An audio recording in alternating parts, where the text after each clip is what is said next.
Mirza Fabiola Castro Gonzalez, who is a lecturer for the Energy Studies program in the Department of Mechanical Engineering at the AUB. She earned her PhD from Lebanese University of Hanover, and now we know the connection how we got Dr. von Haaren over here in Germany from the Institute of Environmental Planning. Fabiola's specializations in renewable energy, particularly in developing countries. Her dissertation was on the potential of Jatfa carcass cultivation for sustainable production of biodiesel in Bolivia. She has started this, in fact, to see if this model also applies to our region. Dr. Castro, of course, has earned her BA at the Technical University of Oruro, Bolivia, in civil engineering. So, both ends, you know, considering renewable energy and starting as a civil engineer. So, did you find the presentation? Yes, but I have other kind of computer. And here, no. Okay. Yes, it's fine now. Yes. Okay.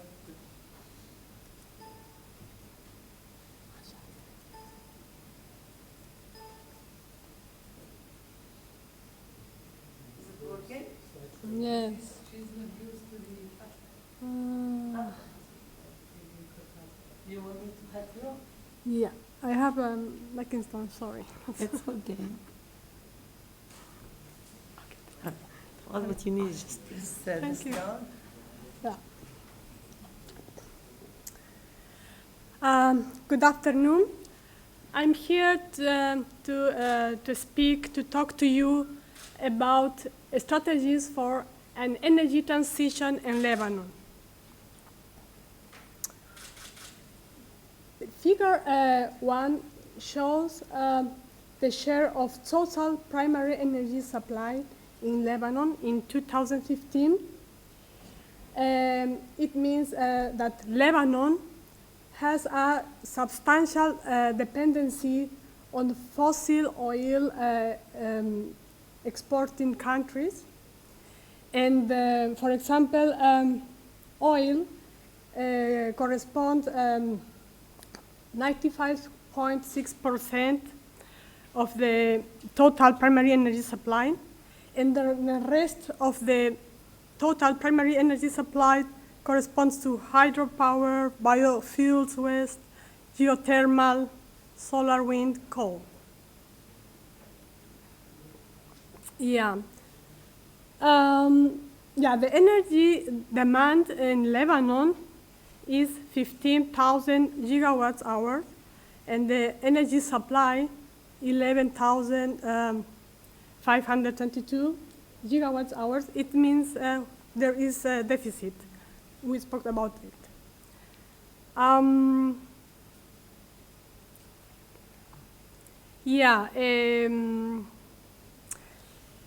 In Lebanon, we have energy crisis.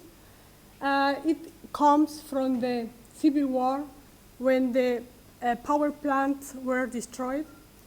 And the most curious part is that after a long time, 30 years, the problem is that Lebanon cannot find a solution to supply the energy, to cover the energy demand.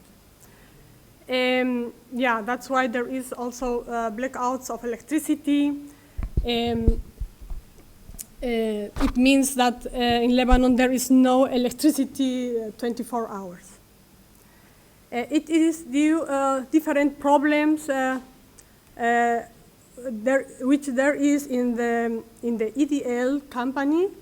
For example, the scars of technical maintenance of the existing power plant, scars of investment, mismanagement of the company EDL.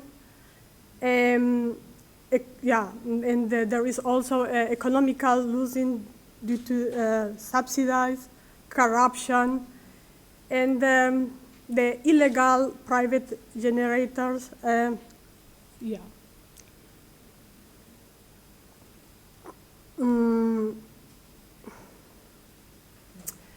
In this time, currently, there is a big challenge, a global challenge, to reduce the CO2 emissions. And that's why, for example, Lebanon, in connection with the Paris Conference agreement, said we will produce we will cover our 12% of our energy, electricity, we will generate from renewables. It means 1,800 gigawatts hours. The question is, we are now in 2018. The question is, it is possible that? And then they have also the next goal. Goal is that to produce to cover the energy demand 100% by 2050. The question, the research question is under which conditions CO2 emissions in Lebanon can be reduced, and under which conditions the gradual process of an energy transition in the country can be started.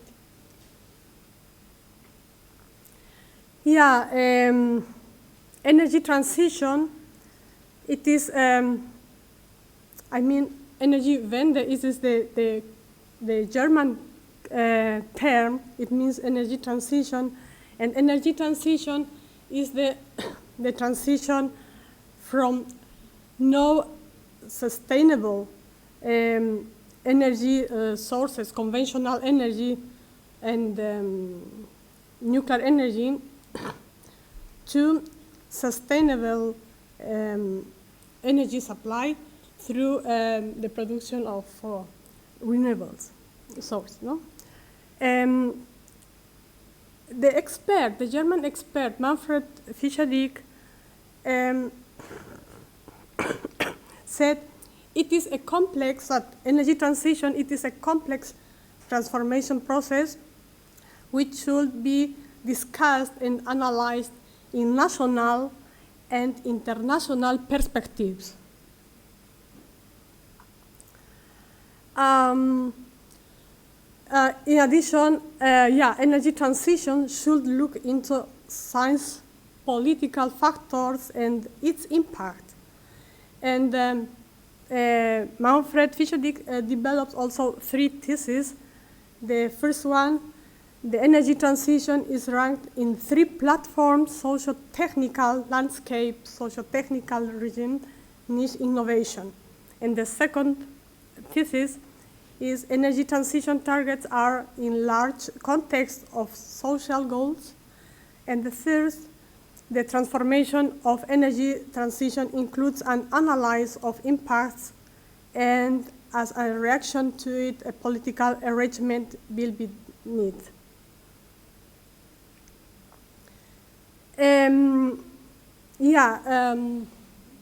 There is interesting cases of energy transition worldwide. The most important, I can say, is the German case, because Germany is a leader in energy transition worldwide. Germany started this process almost 60 years ago. It started in the West Germany, and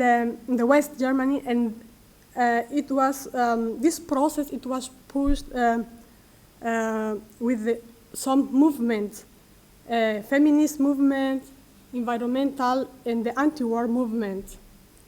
Then also came 10 years later came the anti-nuclear movement.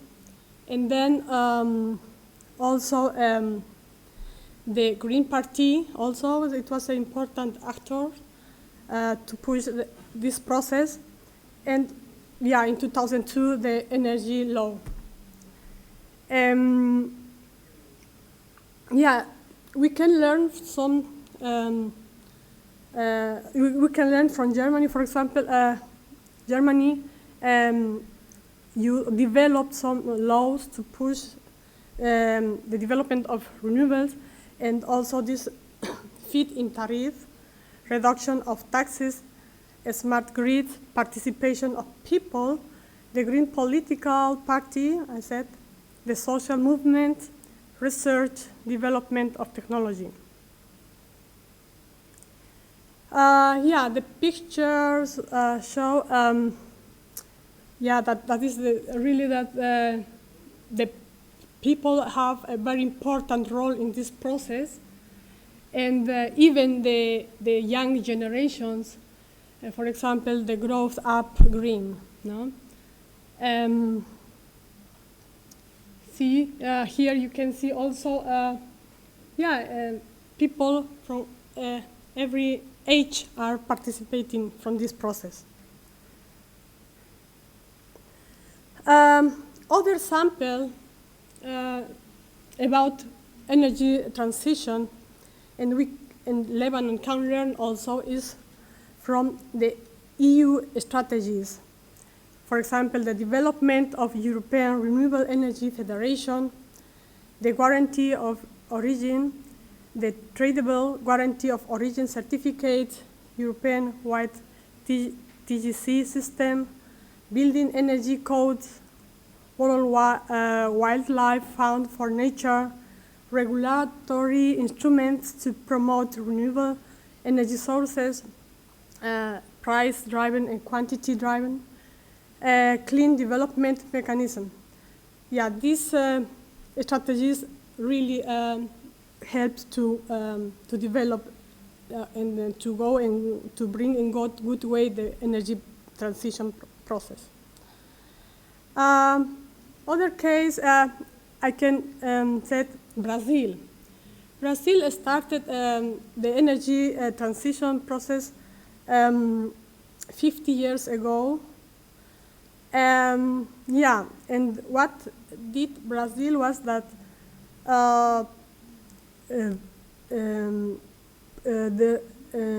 there was a lot of effort for research at universities, development of auto industry, regulation to produce ethanol.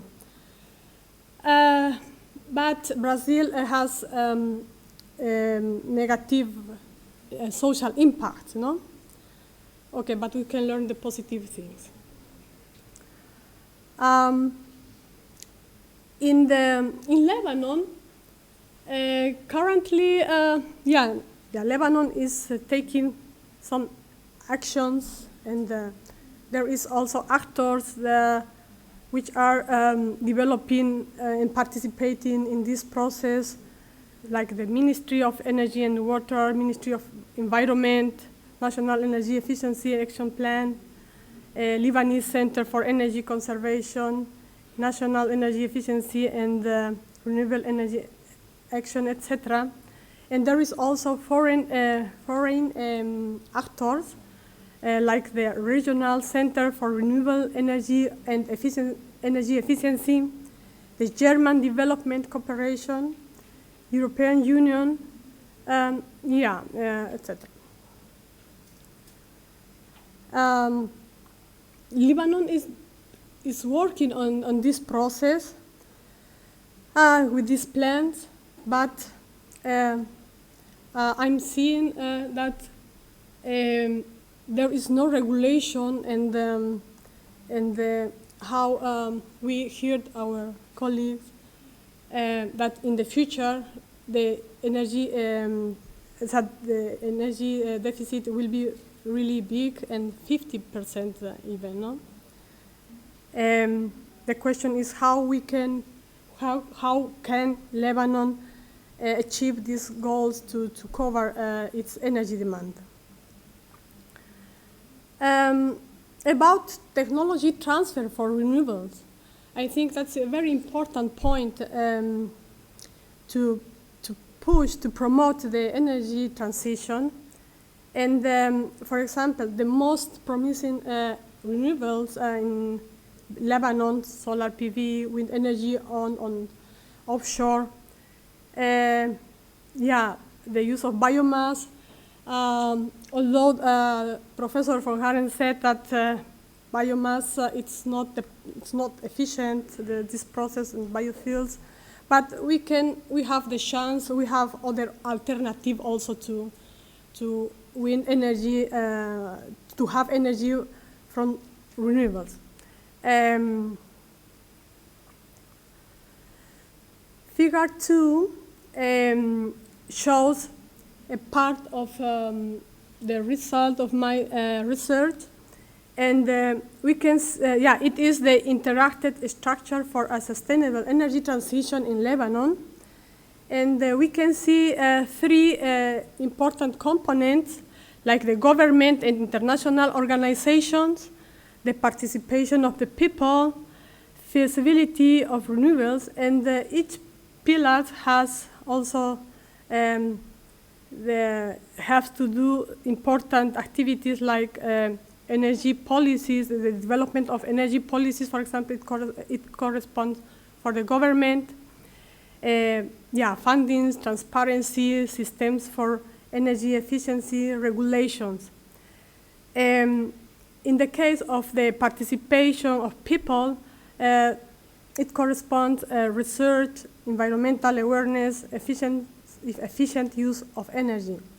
And if I speak about feasibility of renewables, it means the environmentally friendly resources, or and the diversification is very important also. And these pillars are connected with actors, stakeholders, and resources in the same time, like universities, schools, research centers, and also under some concepts like nature conservation, landscape protection, clean energy technologies. I have some recommendations for the government, for major and of municipalities, for public and private universities, for public and private schools also. It means in few words, it means the active participation of these stakeholders or actors. My conclusion is the Lebanese government is weak and sectarian. Lebanon must cover its increasing, it is, Lebanon must cover its increasing energy demand itself. Lebanon must be independent of fossil fuel import. Lebanon must find a sustainable solution for its environmental problems. Lebanon must face a sustainable energy transition. Lebanon has also energy challenges like becoming an oil producer, to exploit its gas reserves, and also the proper, Lebanon, 2 weeks ago, 3 weeks ago, I read that Lebanon will have $11 billion as part of this Paris conference treaty, and the question is how will be spent this money, if Lebanon really is ready to invest this 11 billion to push renewables. To conclude, I can say that the social goals, it's a very important point, and that's why I believe that the participation of early generation or new generation is very important in this process. That's why I engage my students to visit schools and to transfer the environmental awareness. Yeah, and for example, also in other project, class project in my class was that the efficient use of energy at AUB campus. Yeah, and the last project, for example, here my students make a survey to see how many bags, plastic bags, will produce or use in the most common supermarkets in Hamra. Yeah, and the last activity was the visit to Malala School. And thank you so much to my students for their engagement. And I think all of us, we are important part for this process for energy transition in Lebanon. Thank you.